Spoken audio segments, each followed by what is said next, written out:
Good morning, everyone. This is Amber with Story Chasing, and I am in Astoria, Oregon.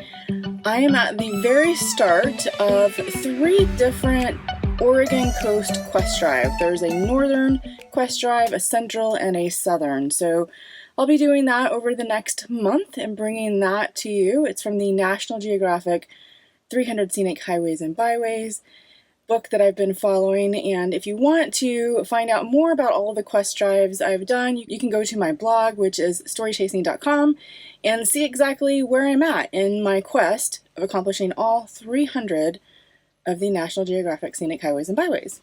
I have done a few modifications, so I wanted to show you what I've done to modify the inside of my RV and the outside. So my first modification is on my microwave. You can see my microwave is no longer here. And I removed it because I didn't really use it, and it can be used for storage. So I decided to go ahead and take it out, and you can see that I put a different board in here. So this is the wall here that came with the Heimer. Just runs up the top there. And then I added this piece. I just got it at Lowe's. It's just a piece of like vinyl flooring. It's like $1 at Lowe's. Not very expensive. And then I just added some Gorilla Tape and stuck it. It's a peel and stick, but it wasn't sticking very well. So I added the peel and stick, and that was only to cover up the space behind. You can see how this is all exposed. It was exposed all the way down to that area. So I just went ahead and covered it. Not completely. I didn't want to go up to the very top in case I needed to get back there for some reason. It has a AC outlet here where the microwave was plugged in, so I can still utilize that if I need to.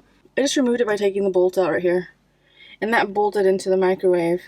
And I can now use that for storage. So the crank works now, which is so nice.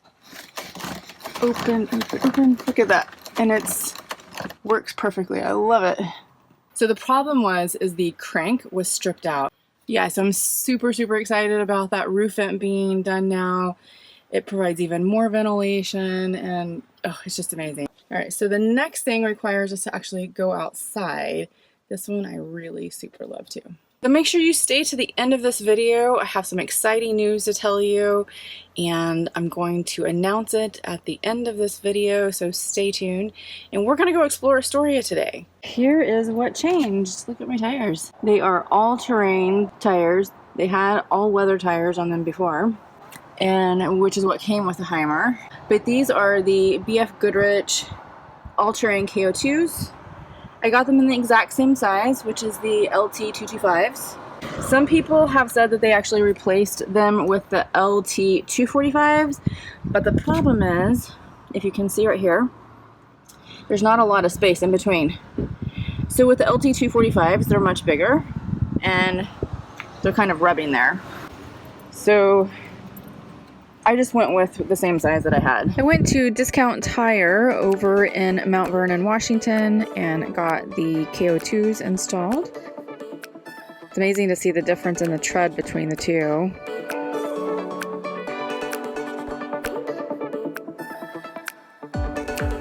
Tyler over there at Discount Tire did a fantastic job along with his co-workers in getting all of the tires installed properly and mounted. They were so gracious to allow me to film and see the differences between the tires. As you can see there, the all-weathers are on the left and the KO2s are on the right, the all-terrains. Huge difference in tread.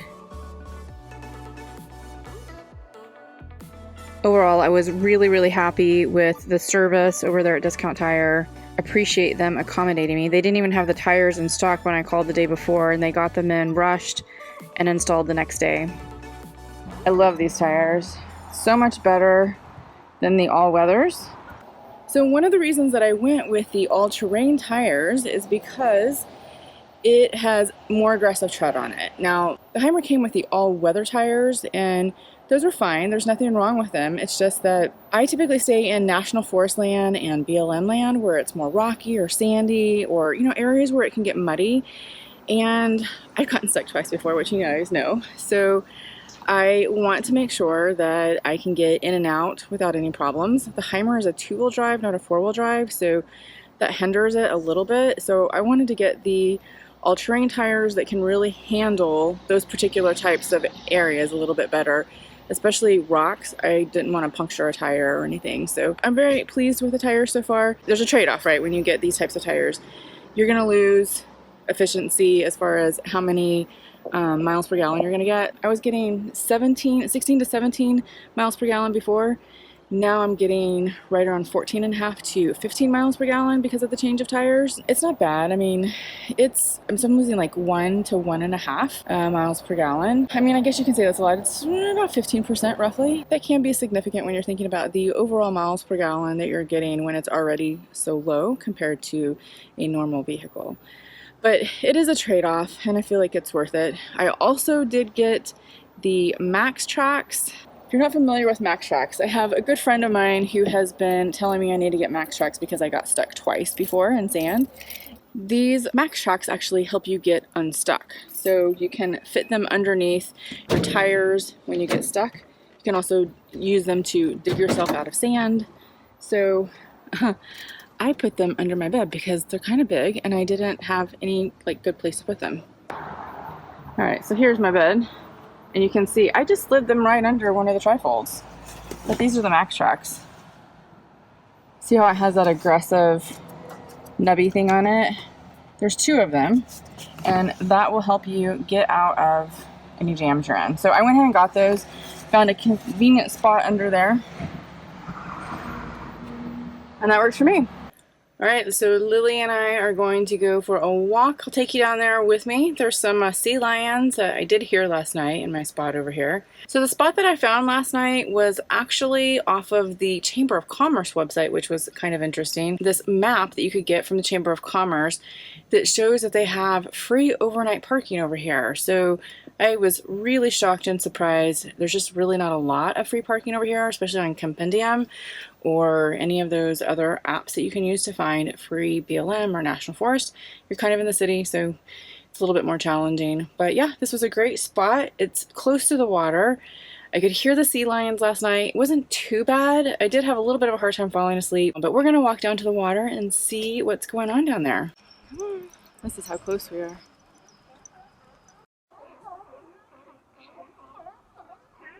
So we're over here at Pier 39, which is just off of where we overnighted. And there is an Astoria Riverfront trolley over here. Super cool.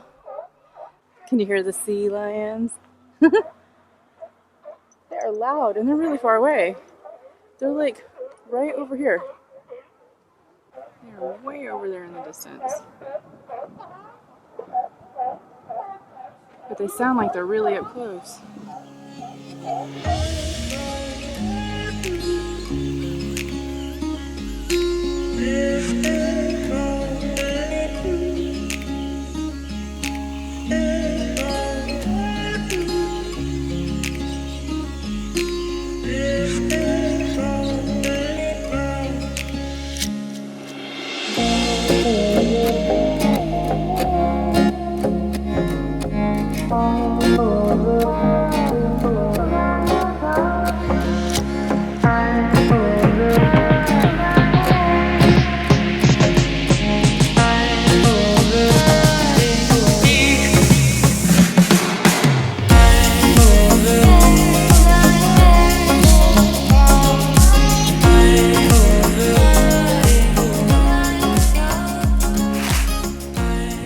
Astoria sits on the Columbia River and also the Pacific Ocean.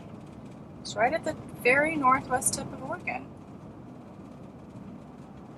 For all of you Goonies fans, this is also home of where the Goonies was filmed.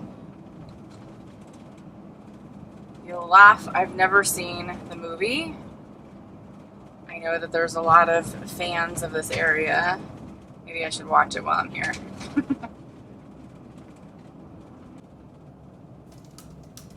It's a super cute little downtown area. Lots of shops.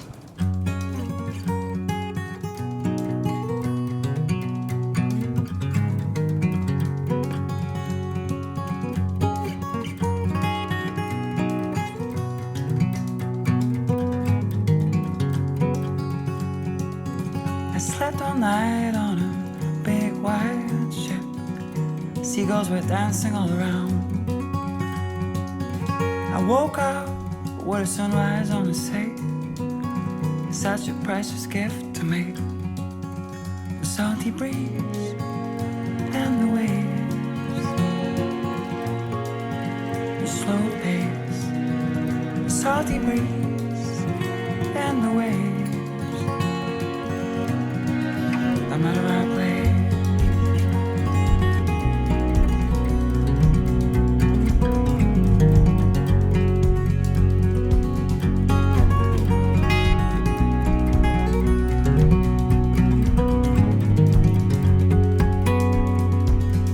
Yesterday we followed the road of the moon. We drove all day towards the coast. It remembered me the beauty of this life. Such a feeling to be alive. The salty breeze in my lungs. And back to where I'm from. The salty breeze in my lungs. On and on and on and on.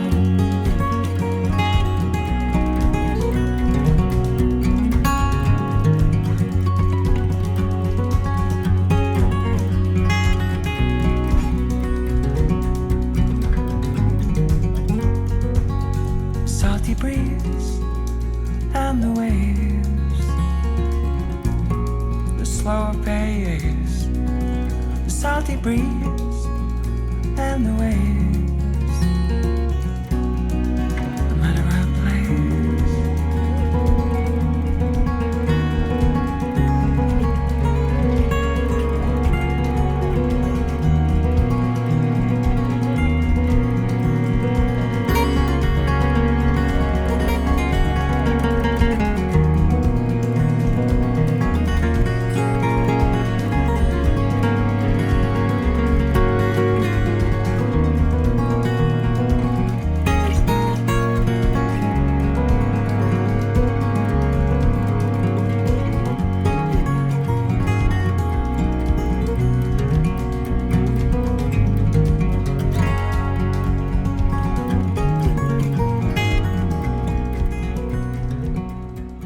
Sea lion.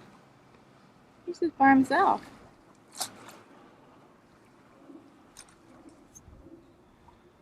So this area that we're walking over here is considered the Riverwalk. Where I was at earlier, it was all asphalt, and this is now this board where also the trolley runs on. Some of the cars are on it too. But yeah, it's really beautiful. We have all of these little shops, and we have restaurants, breweries.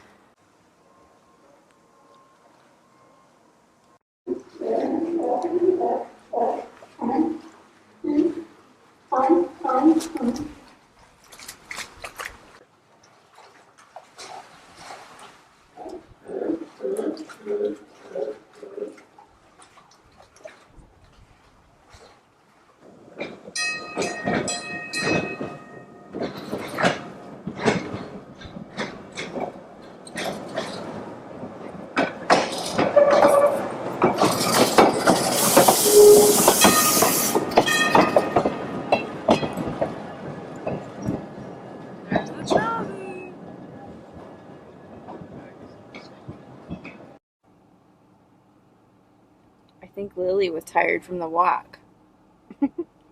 Lily, were you tired? So this is still part of the downtown Astoria area.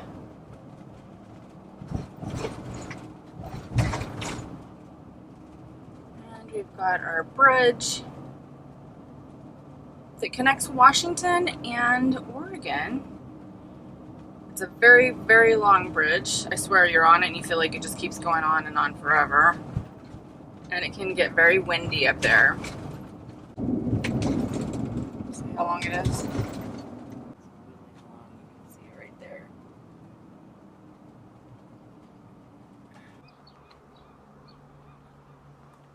You can see the bridge from here.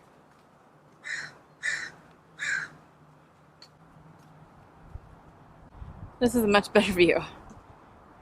So we're on the Oregon side right now, and then it goes all the way across the Columbia River to Washington on the other side.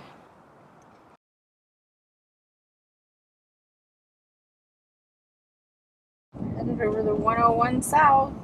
So this quest drive is 101 South all the way down the coast, and if you'll remember back to my Olympic Peninsula, it started on the 101 in Washington, going south as well. So, but now we're on 101 again. And this also goes down all the way to California. It's just a little drawbridge that goes over part of the water that connects Astoria, Columbia River, and the Pacific Ocean.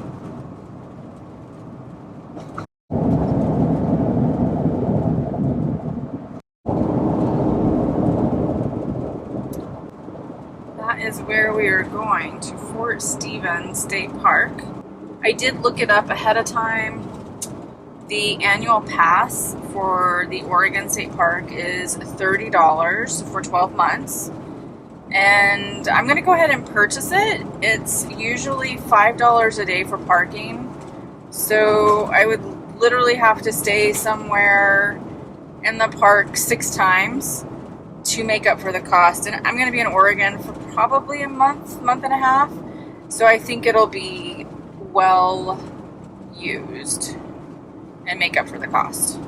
For those of you who are following my budget and what my RV expenses are, I'll put a link to that here, where you can also take my 4-day mini course on budgeting for your own expenses to travel, whether you're RVing or just traveling anywhere you'd like. You can also download my budget and download a blank copy for yourself.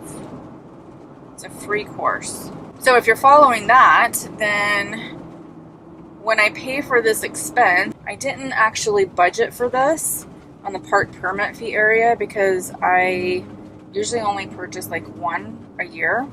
I didn't anticipate that I was going to be here this long. So what I'll do is I'll take it out of my entertainment budget. My entertainment budget will more than cover this. And considering that part of the entertainment of being on the road is being at the state park and enjoying that area, it makes sense.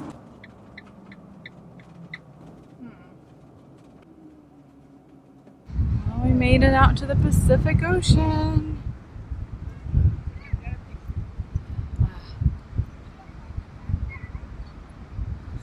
Lily's got to go poop. Lily's in her happy place. So we're out of the Pacific Ocean, and there is a shipwreck over here that we're going to go check out. It's right off the beach.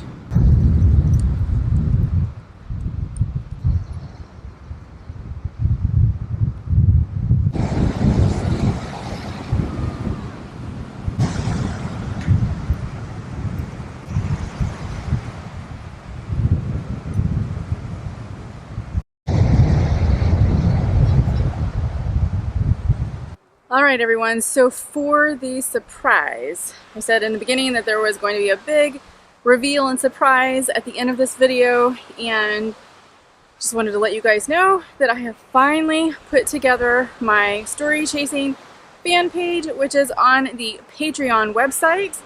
I added the links to Patreon a couple of weeks ago. Didn't really tell anybody about it just yet, but just trying to get everything together to reveal to you guys today. And Francine Roach, who is one of the subscribers here on YouTube, somehow found it and subscribed and pledged on Patreon. So Francine, thank you so much for being my first patron on Patreon. Absolutely appreciate it.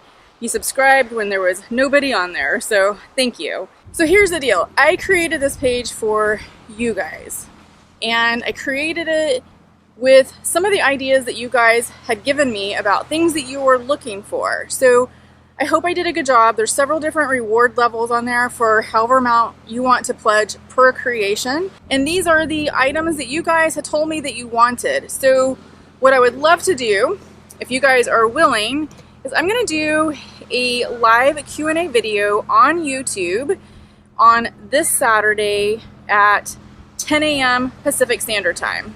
Now, not to be confused with the live stream that I'll be doing on Patreon. That's something else that's based on whenever you decide to become a patron. This will actually be on YouTube, 10 a.m. Pacific Standard Time. I'll put that in the description box of this video as well.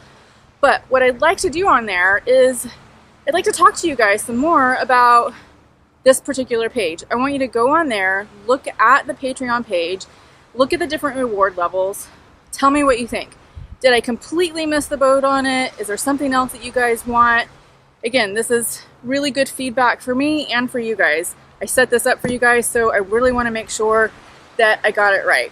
So here's the thing. I'm calling this the fan page because that's what people know. I think it's a little bit of a weird word for me. I don't really like that. So for me, it's really all about being an inside crew member of Story Chasing. It's a way for you to get more access to what is happening at Story Chasing and be a part of the story. Be a part of what I'm going to be producing. I'll be able to have things out there like live Q&A sessions with you only on Patreon that will help answer questions right away for you guys. It will also allow you to tell me what you want to see. There's other different reward levels on there where you get very specific content at specific reward levels. There are different reward levels for different pledges, and so based on those pledges you get more insider access for each different reward level. So it's really up to you how much access you want and how much you want to be a part of the actual story. Take a look at that page before our 10 a.m. Pacific Standard Time live Q&A on YouTube this Saturday. Then we can have a good discussion about your thoughts on the entire page. And again, make sure I didn't just completely mess it up and miss the boat.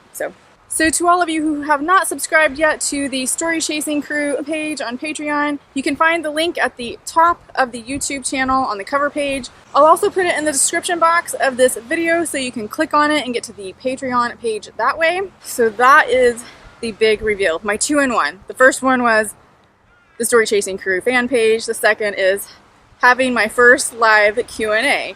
I'll probably be nervous, guys, so just FYI. It'll be my first time doing my live Q&A, and I'm just so used to talking to this camera and editing everything, so hopefully it all goes well. But anyways, I really look forward to talking to you guys this Saturday, and hope that you guys can all make it, and I will see you Saturday.